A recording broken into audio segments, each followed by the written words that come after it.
Indonesia memiliki beragam olahan makanan berbahan daging. Kecintaan akan kuliner sumber protein hewan ini sudah ada sejak zaman prasejarah. Terbukti pada masa Paleolitikum, yakni masa berburu dan mengumpulkan makanan, manusia mengawalinya dengan menyantap daging. Nah, kali ini Benu sedang ada di Yogyakarta. Berbicara soal kuliner berbahan daging, sate kelatak merupakan salah satu ikonnya yang tidak akan ditemukan di kota lain. Saya memilih mendatangi sate kelatak Pak Pong di Jalan Sultan Agung, Pleret, Bantul, Yogyakarta. Tada! Sekarang Benu bersama mas-masnya. Ini sepedanya siapa mas diambil? Sepedanya orang. Jadi istimewanya ini sate di sini menggunakan tusuk besi gini ya. Jadi jari-jari sepeda. Tapi bukan yang dari sepeda, beli jari-jarinya doang. Ini berapa? Ini mas? 8 potong ya? 6, 7, satu lagi. Sate kelatak menggunakan daging kambing muda yang berumur di bawah 1 tahun. Dalam sehari, warung sate kelatak Pak Pong ini mampu menghabiskan 15 hingga 20 ekor kambing muda. Akan lebih banyak jika masa liburan tiba. Penggunaan jari-jari atau jeruji sepeda ini adalah ide dari Jupaini, seorang supir andong yang akhirnya berubah profesi menjadi penjual sate. Tusukan berbahan besi ini akan membuat daging matang merata. Sifat besi yang menghantarkan panas akan membuat permukaan dalam daging ikut matang bersamaan dengan bagian luar daging. Hampir seluruh penjual sate di kawasan Jejeran atau lebih dikenal dengan Jalan Imogiri ini adalah anak cucu Jupaini, termasuk sate kambing Pak Pong yang saya datangi ini. Pak Pong sendiri berjualan sejak tahun 1997. Sedangkan penamaan kelatak berasal dari bunyi saat sate dibakar. Dulu bumbu yang digunakan Jupaini hanya garam. Garam yang terkena api akan menghasilkan suara kelatak. Jadi deh sate ini disebut sate kelatak. Seiring berjalannya waktu, tak hanya sate kelatak yang ditawarkan. Kini tongseng dan tengkleng pun ada di daftar menu warung sate kelatak ini. Ini dia sate kelatak Pak Pong. Tadi udah ngeliat kan proses motong dagingnya. Jadi memang dagingnya itu daging kambing muda. Ini kuah gulai. Jadi cara makannya itu ada 2 cara. Menggunakan kuah gulai atau kecap. Pakai kuah gulai dulu, bismillahirrahmanirrahim.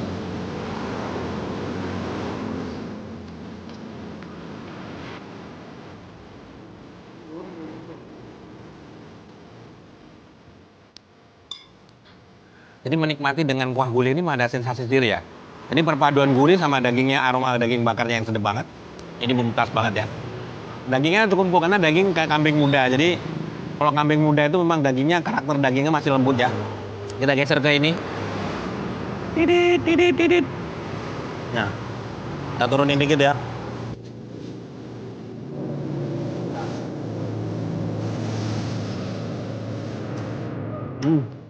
Sebenarnya pilihan soal selera ya.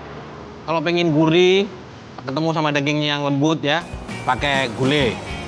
Tapi kalau pengen yang sensasi pedas, ada aroma kecap dan ada sedikit manis, pakai sambal kecap. Dua-duanya istimewa ya. Ini memang pilihan dagingnya yang sempurna. Mumtaz.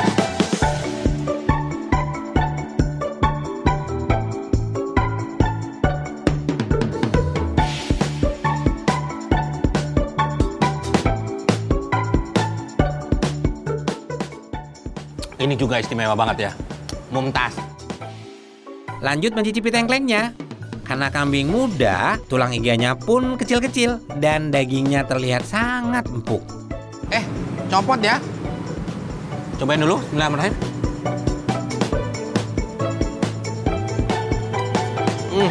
Ini memang cakep ya. Tengkleng ini beda tipis sama tongseng. Jadi kalau ini lebih pedas, ini agak lebih santai ya. Kalau pingin menaikkan mungkin yang darah rendah, menaikkan sedikit tensi supaya normal, ini wajib coba, ini layak coba ya. Jika dahulu hanya menggunakan garam, sate kelatak Pak Pong kini menambahkan kemiri dan bawang putih sebagai bumbunya. Hal ini dilakukan agar sate lebih gurih. Nah, biasa itu satu porsi itu isinya 2 ini. 2 tusuk daging yang, kalau Benu bilang ini termasuk sate yang cukup perfect ya. Kenapa? Karena pilihan dagingnya bagus. Kambing muda. umur di bawah 1 tahun. Satu porsi ini, 2 potong ini jadinya Rp23.000. Kalau boleh bilang sih cukup murah. Kenapa? Dagingnya bagus, mantap, tebel.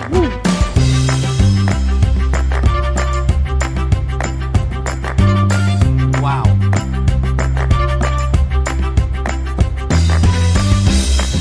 Aduh, tinggal tulang belulang. Satenya habis. Masya Allah, ini enak banget ya. Tapi mohon maaf, tongsengnya nggak habis karena udah terlalu banyak. Takut over. Alhamdulillah. Mumtaz.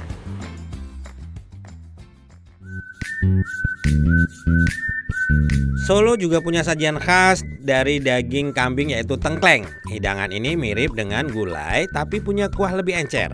Berisi tulang kambing dengan sedikit daging yang menempel, jeroan, kaki, dan kepala. Salah satu tengkleng yang terkenal kelezatannya dapat ditemui di Pasar Klewer, yaitu tengkleng Bu Edi. Nah, buat yang suka pedas, ada juga tengkleng dengan bumbu rica Pak Manto. Wah, tengklengnya dimasak langsung depan kedai. Ternyata, tengkleng rica adalah olahan tengkleng kuah dengan tambahan beberapa bumbu. Tengkleng dimasak selama 1 hingga 2 jam.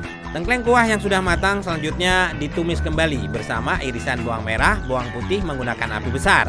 Kemudian tambahkan kuah tengkleng, garam, merica, cabai rawit, kecap manis, irisan tomat, dan kol. Masak hingga kuah tengkleng menyusut dan tengkleng rica siap disajikan.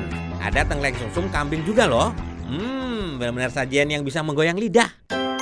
Setiap daerah di Indonesia punya hidangan berbahan daging yang menggugah selera.